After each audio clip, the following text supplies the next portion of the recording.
Dans la vidéo précédente, je vous disais qu'il était fondamentalement important de faire son deuil le plus vite possible, en laissant partir les gens qui nous quittent. Ce que je viens de dire peut sembler un pléonasme aux oreilles du vulgum pecus, tel Bernard Fizet, incarné par Michel Blanc, dans Ma femme s'appelle Revient, une excellente comédie de Patrice Lecomte sortie en 1982, et qui hurle à sa femme qui part avec un autre « Je te préviens, si tu pars, je te quitte, tu m'entends ?» Bon, ce ne sera plus du tout un pléonasme lorsque vous vous pencherez sur la chose, rassurez-vous. Car laisser partir les morts est peut-être la chose la plus difficile de la vie. Comme promis à la précédente vidéo, je vais vous parler ici de ce qu'il advient dans nos chers disparus, en évoquant plusieurs cas de figure, étayés par des anecdotes personnelles. Donc restez avec moi et à la fin de cette liste, quelle que soit la perte ressentie, vous n'aurez plus envie de vous accrocher à son souvenir et ferez preuve du véritable amour qui consiste à la laisser partir. Si ce n'est pas déjà fait, pensez à vous abonner et à cliquer ensuite sur la petite cloche pour ne rien louper des futures publications de cette liste. Voyons dans ce premier cas ce qu'il advient dans la tête de celui qui subit un deuil en étant parfaitement conscient de ce qui se passe de l'autre côté.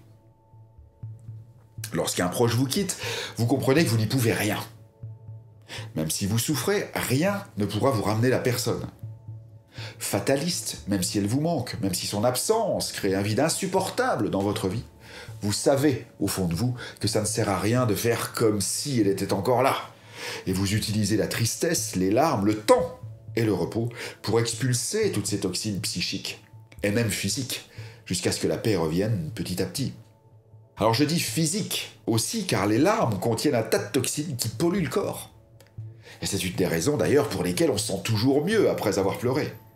Et aussi la nécessité de ne jamais se retenir. Voici donc ce qu'on appelle un deuil réussi, si je puis dire. Progressivement, on prend conscience que la personne est partie, qu'elle ne reviendra plus jamais dans notre entourage matérialisé, et que nous devons construire une nouvelle vie sans elle. Que nous devons bâtir un pont au-dessus du vide que son départ a créé. Un pont aussi solide, voire plus, que le morceau de terre, l'assise, la fondation, l'équilibre qu'elle a emporté avec elle. C'est comme se faire poser un bridge. Si le dentiste fait bien son travail, on l'oublie très vite, et on peut remanger et sourire sans se souvenir de ce qui s'est passé. Ou lorsque quelqu'un perd l'usage d'un membre à la suite d'un traumatisme cérébral, par exemple.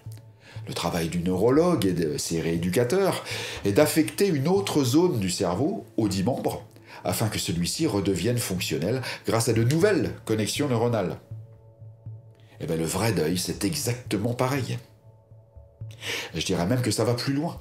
Non seulement le pont que vous aurez bâti sera plus solide que le sol d'avant, mais vous aurez en plus compris quelque chose. La leçon que la personne disparue voulait vous enseigner par sa disparition. Car oui, toute mort renferme une leçon de vie extraordinaire et est aussi bénéfique à ceux qui partent qu'à ceux qui restent. Et plus la perte sera considérée comme injuste, douloureuse, plus la leçon, si elle est perçue et savamment identifiée, sera utile et n'ayons pas peur des mots, merveilleuse à apprendre et à vivre.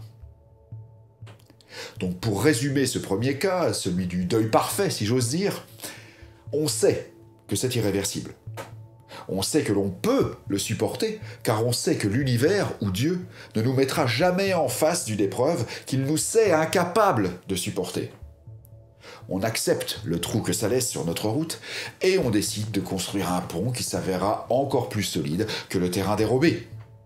Et enfin, on emprunte ce nouveau pont pour se rendre de l'autre côté, cette Terra Nova, ce nouveau monde qui sera plus beau encore que celui que l'on quitte.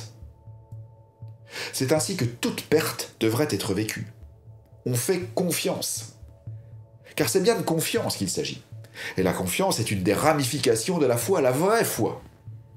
Celle qui consiste à savoir que plus grand que nous veille sur nous en permanence et que lui faire confiance et se laisser guider par elle sera infiniment plus sage et fructueux que de laisser notre ego se cuistre, cet imbécile, croire à des foutaises et s'enfoncer dans une culpabilité endeuillée, inutile et nocive. L'âme de la personne disparue devient libre. Elle sait qu'elle peut partir, que la leçon, même si elle est encore très floue dans la tête de ceux qui restent, est non seulement sur le point d'être comprise, mais aussi appliquée.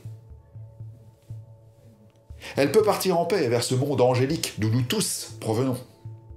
Nous irons tous au paradis, comme dit la chanson, hein, c'est un fait. Mais nous venons tous également du paradis. Et quitter cette terre n'est qu'un simple retour aux sources. Ce retour ne sera possible que si ceux qui restent autorisent ceux qui partent à y retourner. Et ce, dans un but altruiste, avec le plus pur des amours, en se disant « Ok, bon, je te verrai plus en chair et en os devant moi, mais peu m'importe. L'important est que tu ailles au paradis et que tu y restes le plus longtemps possible. Car je sais que si je te pleure trop, si je m'accroche à ton souvenir, la terre promise, la terra nova, le paradis qui t'attend, qui nous attend, se transformera en enfer pour toi comme pour moi. » Voyons donc tout de suite de quel enfer il s'agit. À la prochaine vidéo.